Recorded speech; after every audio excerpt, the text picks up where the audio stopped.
Hi, welcome back to Sharp College Football.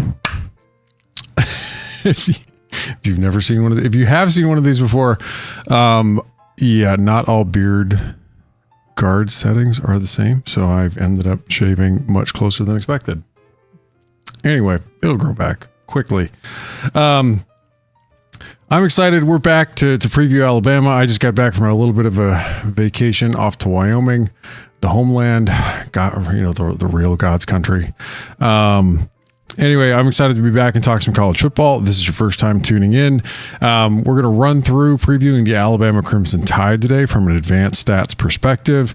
If you are looking for a team preview that dives into the depth chart, that dives into how excited the team is about particular players that signed 2 years ago, you should go find your local beat writer because that's not this. Not that is not useful. It's just we are going to run through a different useful view, which is looking at how Alabama has performed in recent seasons, in particular how they performed last season, and then in advanced stats. And we're also going to talk about coordinator changes and some player changes that the Tide have upcoming. But all the stats you're going to see are from Bowron, an advanced stats system built on the same data that is provided to the College Football Playoff Committee. I bring that data in, control for at least field position and opponent and tempo, and then occasionally control for other things with some of the metrics. But importantly, when you see a metric here from Bowron, it is going to control for a lot of the sort of nonsense you sometimes see when people just use counting stats. I don't want to say like field position is important, opponent's important. If you're not controlling for those, you don't have a very good idea about how good an offense is. I'll just say it now, like if you comment with like points per game type comments of like, oh, the offense scored so many points per game, like I don't care. This is not that. Those aren't real stats. Per game statistics aren't even really all that interesting. You can start with per drive. At least you're controlling for tempo with per drive.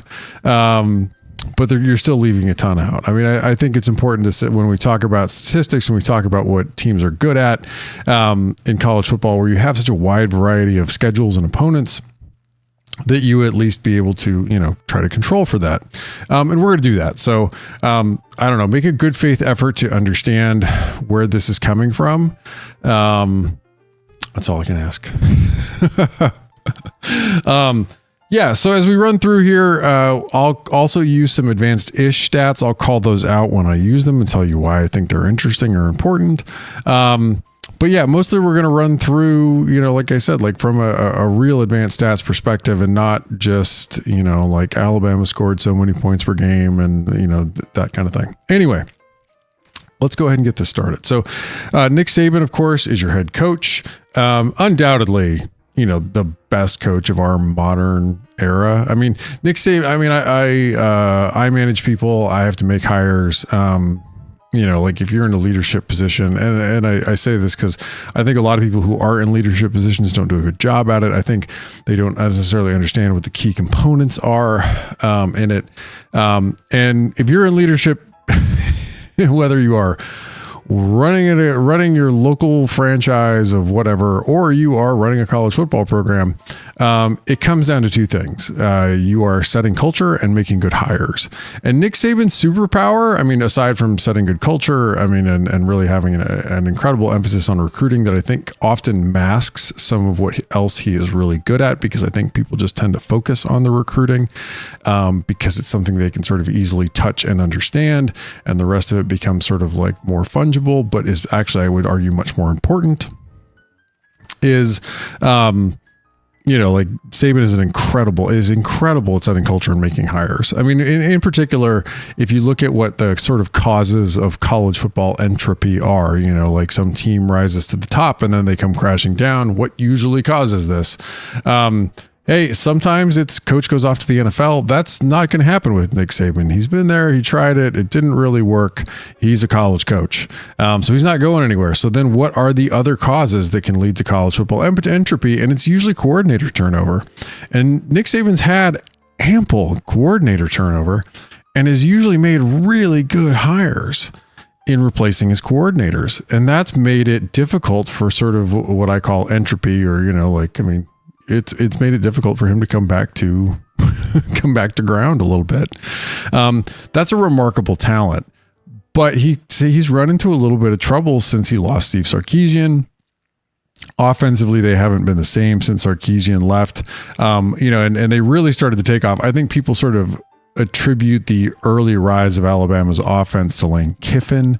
They were certainly better than they were before Kiffin got there, but they weren't astronomically good. The real rise starts with Loxley.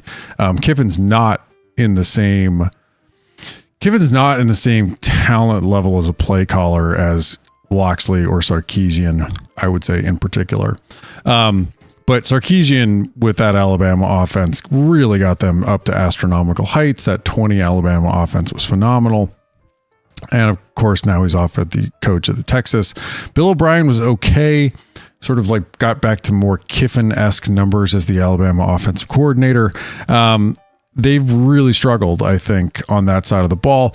Defensively, they haven't been bad. They just haven't been as good as Georgia, is the best way to describe it. They just haven't been as good a defense as Georgia has been rolling out of late. They were still decent last season. They were very good the year before. Just Georgia was astronomically good.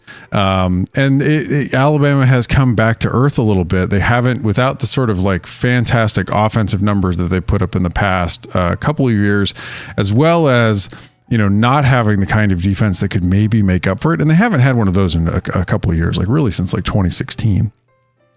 So I understand, Saban making some change. I mean, I think O'Brien, leaving, I don't know if that was Saban's choice, but I certainly would have made a move if I was Nick Saban. The remarkable thing is it feels like Alabama really struck out before they ended up with the guy who was their offensive coordinator. There are, of course, rumors out there and reports that, they attempted to hire Ryan Grubb from Washington and that didn't work out. That would have been an excellent hire.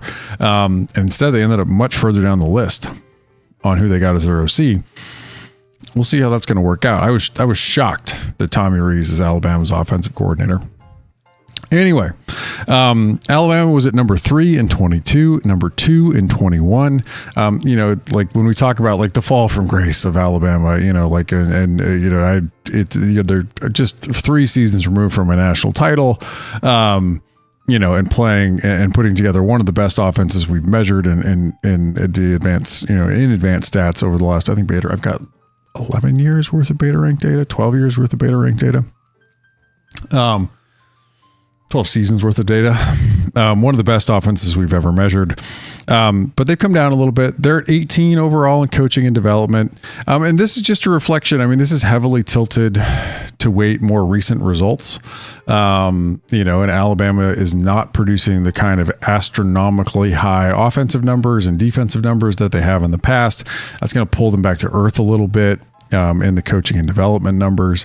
The main thing, and I think that's pulling them back coming into this season, is that they're at 124 and Bill Connolly's returning production. They're just not bringing back a lot compared to a lot of other teams. Of course, they're number 1 overall in recruiting. Saban, their 2-year rolling recruiting average. Saban, of course, has done a terrific job recruiting, continues to emphasize that. It is important in college football, without a doubt. Number 4 in special teams. I think they do a really good job here. They did drop off a little bit, I think in 21, but bounced back last season. That was an important part of keeping the team a little bit more afloat last year too. I mean, they would have been, if, special teams would have been a little better in 21, they would have been even more dangerous against Georgia in that title game than they were potentially, or, in other parts of the season, but special teams wasn't great that year. They're going to need them to be really good again. If I think they hope to challenge for, the SEC title this season. Certainly it's going to be a little bit of tougher sledding. LSU brings back a lot. And Brian Kelly does not employ, some astronomical point generating offense. But Alabama doesn't either right now. And we'll see what we get out of Tommy Rees here. So let's go ahead and hop in and cover off the offense and the defense.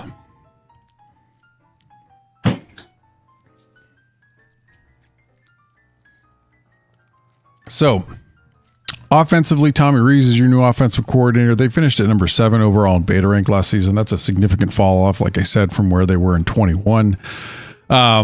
They're graded out. You can see Alabama's overall number is graded out against Georgia. Georgia is 1 here because they had the best offense in college football last season.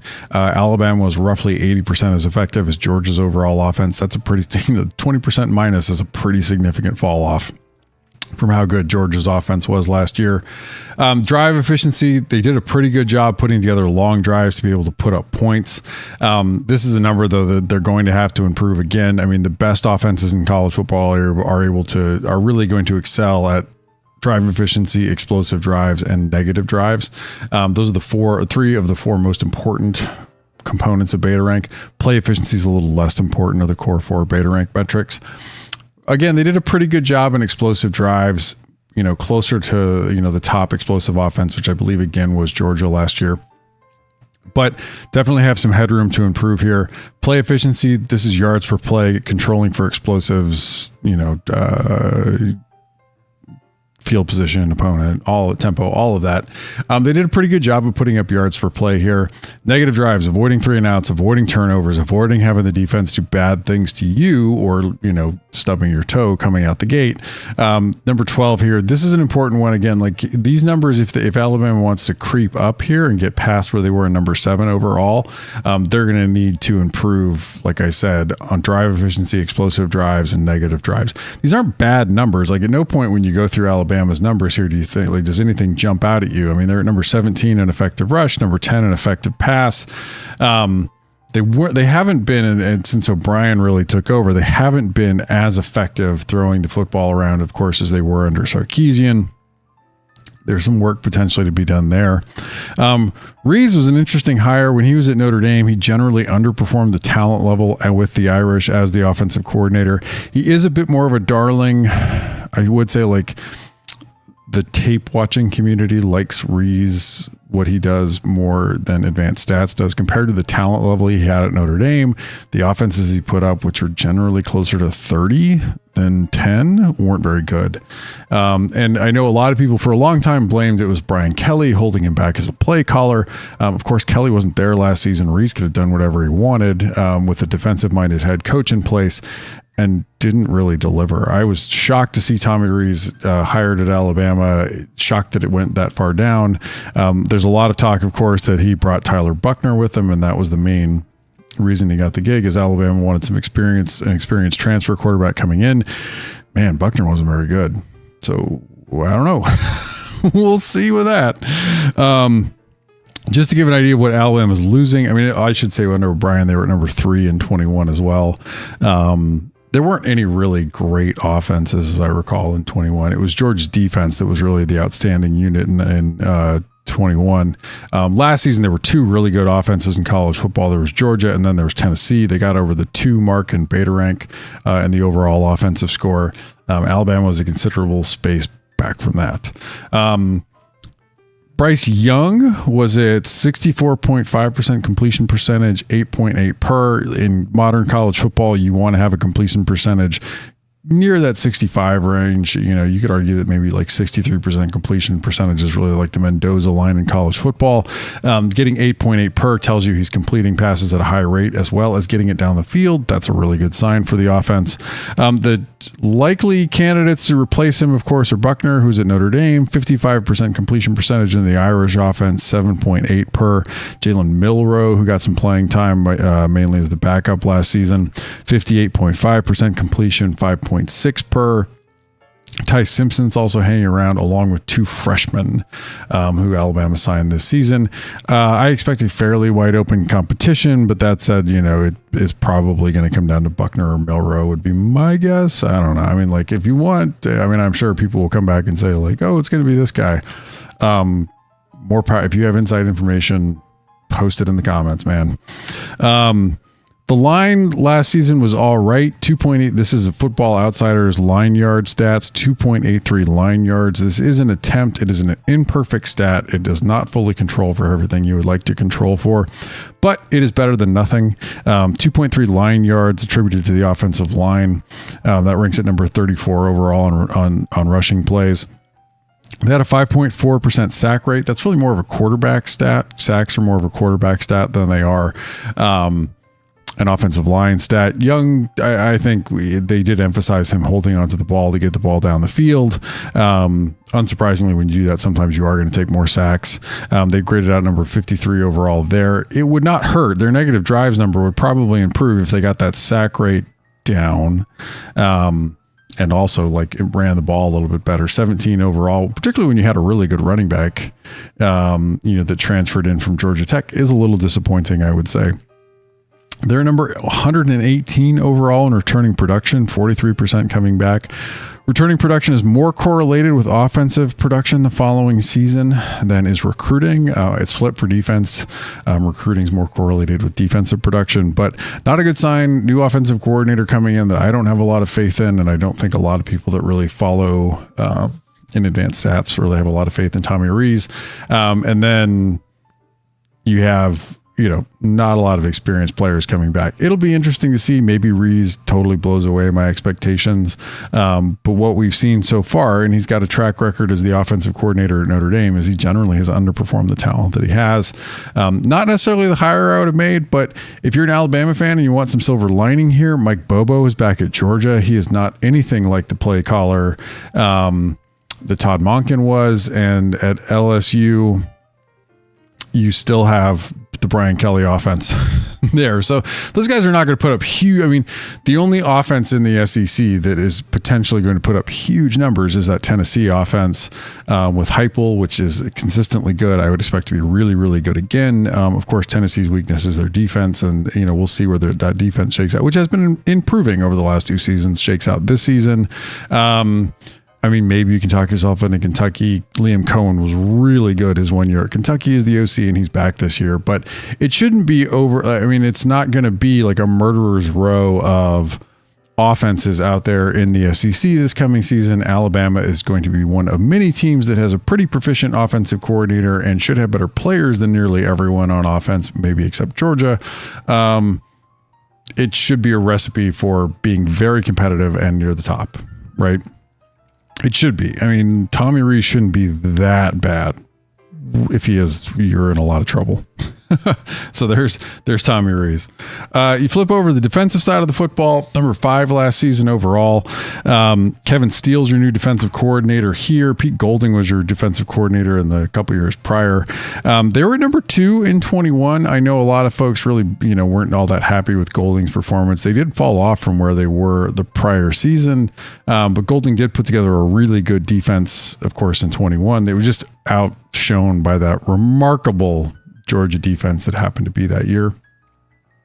Number 5 overall last season, they really struggled in drive efficiency, finding ways to get off the field and not give up points, right? Like teams could put together drives against Alabama. That was their weakness. Now they traded that off by being the best defense in college football at limiting explosive drives. Now you may be saying, looking at that bar chart, that doesn't look like a number 1. These are all scaled to the offense in college football. It is an offensive game. I want to give you a sense that if you put this defense on the field against the very best offense in college football or the very best unit doing that particular thing, how it's going to go. If you are the number 1 defense containing explosive plays and you go up against the number 1 explosive offense, you are going to give up some points still. It's an offensive game in college football these days.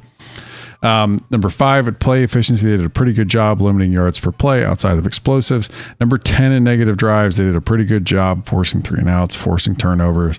The main thing that they have to improve is, of course, drive efficiency. You have to find ways to get off the field. I'm interested to see if this Alabama offense isn't as good as they even were last season.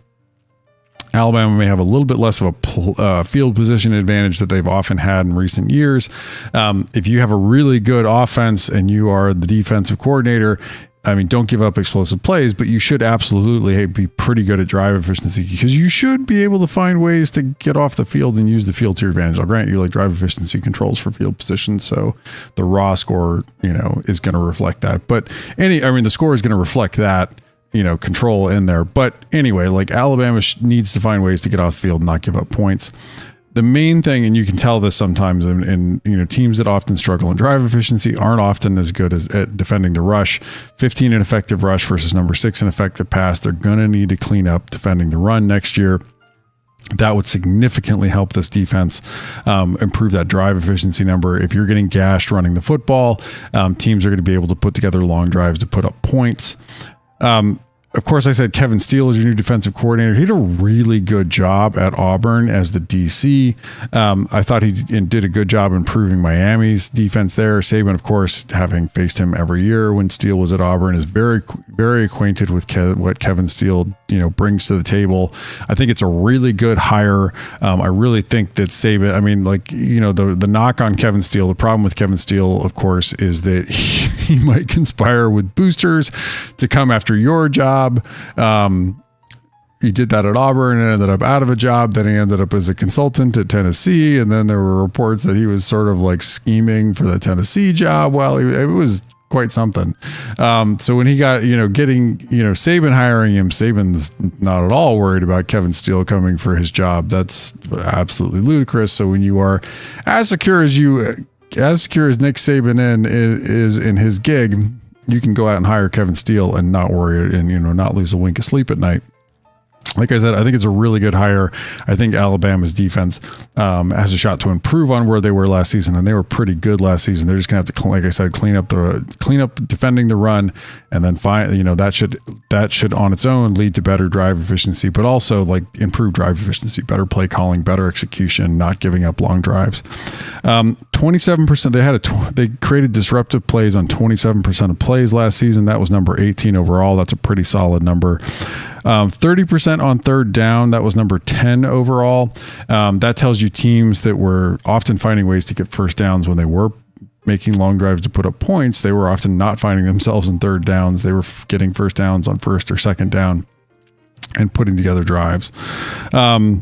They're number 125 in returning production. That's 38% coming back next year. That's not a lot, but Alabama is incredibly talented. They have a system in place. I think Steele's going to be fine here. I don't have a lot of questions about where this defense is going to shake out. I think they should be largely good. It would be good, and we'll walk through this a little bit to keep an eye on where they are defending the run, and we'll call out on the schedule where they might get tested, might give you an idea of where they're going to sit defending the run next season. So we have them projected. So add one, because of course there's, they're only playing 11 FBS games. So there's an FCS game in here. Alabama's got an opener against Middle Tennessee. They should absolutely wipe the floor with Middle Tennessee here. But that's followed by a home game against Texas. Texas is a really interesting team. The defense took a huge step forward last season. With Gary Patterson coming on as a consultant, and Kwiatkowski as the defensive coordinator. I think they really gelled as a defense last year. They were excellent. I expect them to be really good again on defense. The question with Texas is how they are able to progress offensively. Ewers was not very good last season. This could be a little bit of a slug match between these two teams. The difference being, of course, like that if you had to pick between two teams that had really good defenses in all likelihood, and don't kid yourself, Texas will have a really good defense next season. Whether or not, who would you choose between offensive play callers and Sarkisian and Rees? I'm going to bet I would put my money behind Sarkisian there. He's a much better play caller than Rees is. Alabama might need one or two turnovers in this game. And I know that is shocking to say, but I don't have a lot of faith in Rees as a play caller. I could be wrong here. They could be able to put up points all over Texas. We'll certainly find out, a lot about where this Alabama offense shakes out from this game here, at least in the early season, because like I said, Texas should have a really good defense again. We're going to find out a lot about this Alabama offense and Rees as a play caller in it early. South Florida, again, this should be a pretty easy game for Alabama. Mississippi's an interesting one. Now, I did say, like I said, like Kiffin himself is not some outstanding play caller. He has his fingers in the offense, but he's not generally calling all the plays. He has tried to diversify the offense a little bit with what they do at Ole Miss, often running the ball a little bit more. They made an interesting hire with Pete Golding, who, like I said, I thought did a really good job at Alabama, even if he was never quite Jeremy Pruitt levels of as Alabama graded out in 16. That's an upgrade for them, I think, at DC. I think that makes them an interesting team here. I'm interested to see where Mississippi sort of shakes out. This season, with that, like Kiffin can be fairly proficient. I think Steele's largely going to be able to stifle, this Mississippi offense, which is often good, not great. And that's what I would say is like the sort of knock on a Kiffin offense. They're often very good. They're never great. And I think Alabama's defense should be able to hang with them quite a bit in this game. Mississippi's going to put up some points. The question is, does Golding get the Mississippi defense in a better place where they could potentially slow down Bama? This is the kind of game, though, that they absolutely cannot go out and turn the ball over and expect to win. Alabama needs to not finish -2 on turnovers. This could be a dangerous game if you end up in the negatives on turnovers. Mississippi State, I'm not entirely sure what to make of them coming into this year with all the offseason turmoil. This could be, I think 10 points feels like about the baseline. This could be as high as 17 points by the time we get to this game. We'll sort of see. A&M's a really interesting one. Of course, there's a ton of talent on the roster. I'm not sold on DJ Durkin as defensive coordinator. I don't think he's ever really going to put together a great defense there in College Station. But hiring Bobby Petrino is a really interesting one. Petrino is an excellent play caller if he's given the opportunity to call plays. For all of his many moral failings, he is, like I said, like an absolute, he's one of the better college play callers we've seen. That could open up this A&M offense significantly. Look, Durkin's defense isn't great. It could be good enough to slow down. When I say it's not great, it might be good. And good might be enough to slow down a Tommy Rees-led Alabama offense. We'll certainly see. Arkansas is a team that's sort of been hovering around improvement for a couple of years. They have run the ball really well of late when they've gone out there. Of course, Kendall Briles isn't their offensive coordinator coming into this year, so I'd be interested to see if they still emphasize running the football as much as they had with him. Tennessee, this is a really tough one. Even with a really good defense, Tennessee is likely still going to be able to put up points. Georgia, really slowed them down last season, even with the defense that wasn't as good as 21. I'm interested to see if Kevin Steele can put together that kind of game plan there. The tough thing is Tennessee's defense made a big they weren't great last season. They were maybe a little better than a middle of the road Power 5 defense, but that was significant improvement over the prior year. I'm interested to see if Tennessee's defense can take another step forward. If they can, Tennessee suddenly becomes a very dangerous team, because if you were going to bet on somebody to put up big offensive numbers in the SEC, your money better be on Heupel on that offense. This game could be close. But I could see by the time we get to, all the information, this is pretty deep into the college football season. This could be closer to a touchdown as Tennessee the favorite, even on the road.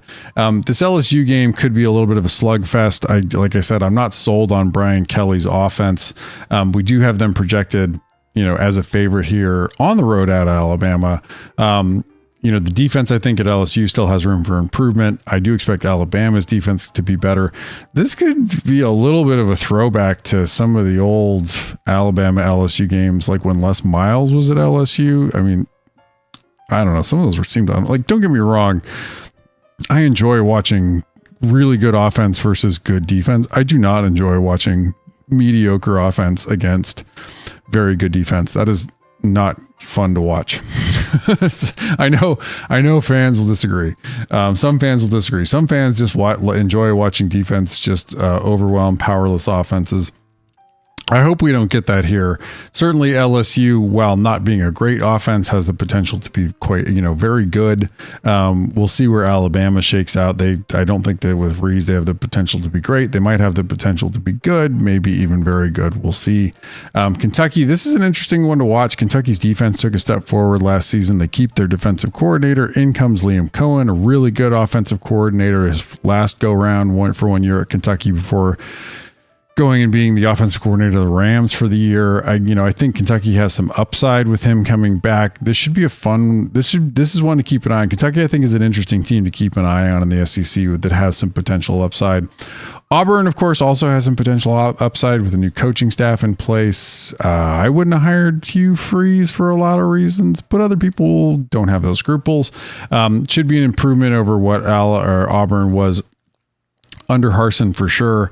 But Alabama still should be a favorite, I expect, in this game, unless Hugh Freeze is really putting it together on the plains. I expect Alabama to be a favorite here. So there's going to be some tight games for Alabama, I think, maybe more than Alabama fans are used to seeing in recent years, unless the defense really is able to step up. Because I don't think that you're going to have the kind of offensive dominance that Alabama has, really relied on under Sarkisian, and fell off a bit under O'Brien, but I don't even think Rees is as good as O'Brien, and that's saying something. So yeah, I don't think Rees is even as good of a play caller as Bill O'Brien. I think that's going to pull Alabama back even from maybe where they were. They were number 7 overall on offense. I wouldn't be surprised to see them fall back into like the 10 to 15 range. That's going to hurt. That's going to put you in some closer games. You're going to need the defense to really step up under Steele to make up that gap, and make sure and keep games either not close or close, or keep you, at least a step ahead of the competition. Like I said, the bright side, if you're an Alabama fan, is that, nobody, the other powers out there in the SEC, Georgia had an outstanding offense last season. They're not going to have that again under, Mike Bobo being back. That's an advantage, I think, for Alabama, or at the very least helps offset some of the Rees hire.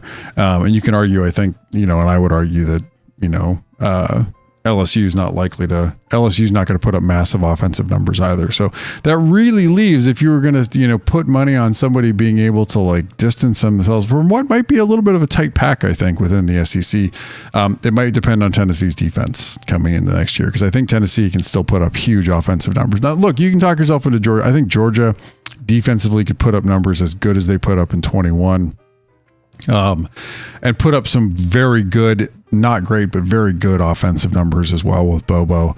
And that might be enough to, they weren't in 21, they weren't a great offense by any stretch. They were a very good offense.